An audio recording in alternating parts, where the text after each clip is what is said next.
След тежката вечер с нощи на дискотеката, свежарки сме, станахме в 12 часа и отново сме на плащето, обаче този път сме тук на масчиката на Сянчица, на сладоледче, сокче, бирички. И до вечера мислим да отидем до дискотека, така че гледайте клипа до края, защото ще бъде яко. И така, направихме си плащето за днес. Времето е страхотно, както виждате, облачно е. Изобщо не задух някаква гадна жега. Супер е. И сега отивам да си купя на Кочо храна, защото пак си изяде палчовете душичката. А вече между другото имаме и още едно котенце. Сивичкото си го запазваме.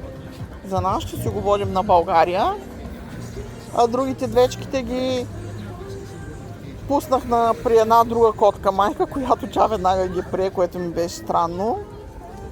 И те са си рода с Кочо, защото нали знаете, че Кочо е с гръцки происход, гръцко потекло. Ето тук бяхме с нощи, чакайте да видя, от среща в дискотеката. И до вечера смятаме пак да отидем, защото с нощи беше много яко. Така готина гръцка музика пускаха. Чакайте да ви покажа там.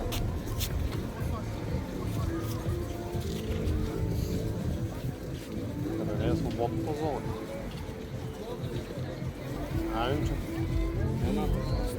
А свободна ли е тук?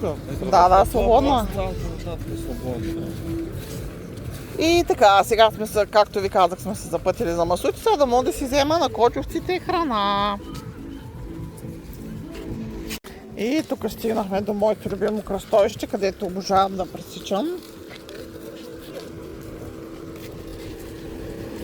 Виждате, временцето просто е бижу, идеално за разходка. Никакъв пек, никаква жега.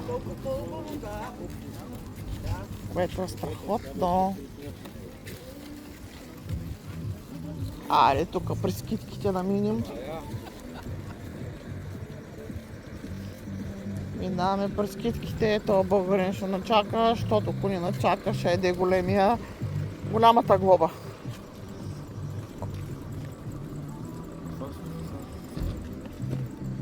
Гледайте.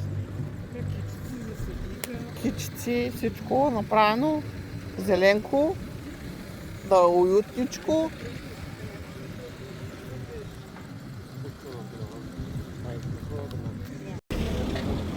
Ето, вече сме тук до Карвелито, до бензиностанцията. Между другото, нафта и бензина са паднали бяха по 2 евро. 2 евро и малко. Паднали с близо 10 цента. Дизела паднал с повече. Почти с евро паднал дизела. Ама в България има ли такива работи? Падали? Защото не знам, не за друго. Ако може да ми напишете в коментарите дали пада. Пада дрънци. Аз знам, че не пада. Там само се дига всичко.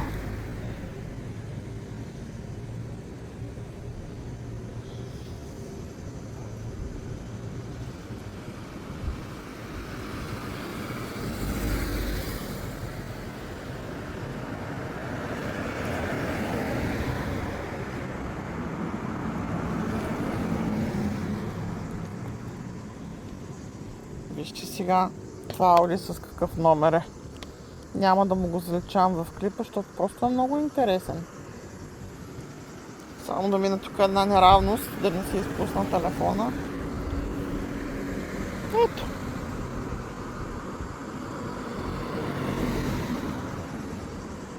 S и QS, това Ауди.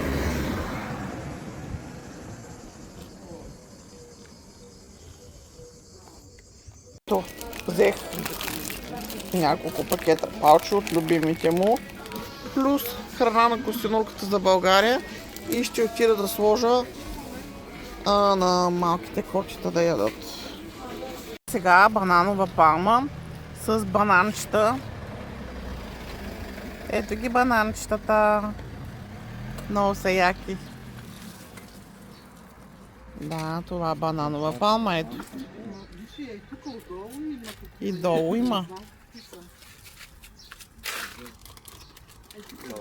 Маслинови горички малки, маслинови дървенца по-точно. След почивчицата на обяд, то не беше на обяд, то беше в 6 часа. Нема слушайте какво ви говоря, още ме държи от дискотеката. Така, след почивчицата, след обяд, в 7 часа, излезнахме, сега е към 9 сигурно, нещо такова. 8:30-9, излезани сме. Ще ходим да търсим някъде клюпачка. Измислила съм моето заведение да ходим. Кое е моето заведение? Ако ми следите клиповете, пишете в коментарите, за да видя дали ме познавате достатъчно. Та, ще ходим в моето заведение. Чакам коментари. Ще ви кажа на края на клипа къде ще ядем. Ето главната почва да се пълни отново с хора. Днеска ви показах плажа. Беше пълничък.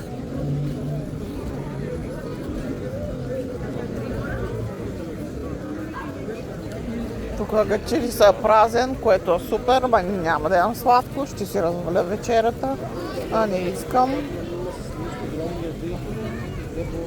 После смятаме пак да отидем до дискотечката. Снощи много добре си прекарахме. Музиката беше невероятна, гръцка вечер беше, гръцка музика.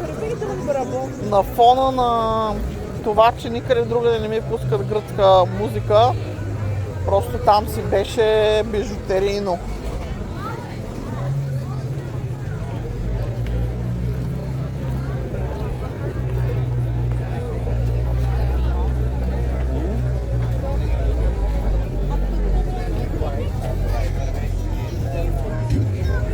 Чакай, че си погледна в телефона и щях да ударя този сервичор.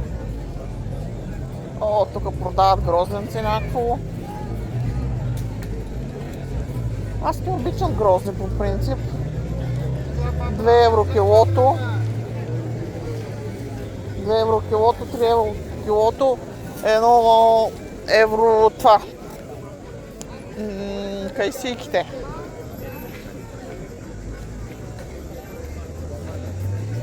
Сега аз спирам да снимам, защото иначе ще видите в кое заведение отивам. А искам да пишете в коментарите. Пишете в коментарите кое е любимото ми заведение в Паралио Фриньо. Казвал съм го хиляди пъти, така че айде чакам. Подсказка само, ето ми порцийката какво ще ям. И чакам в коментарите да пишете кое е любимото ми заведение в Паралио Фриньо.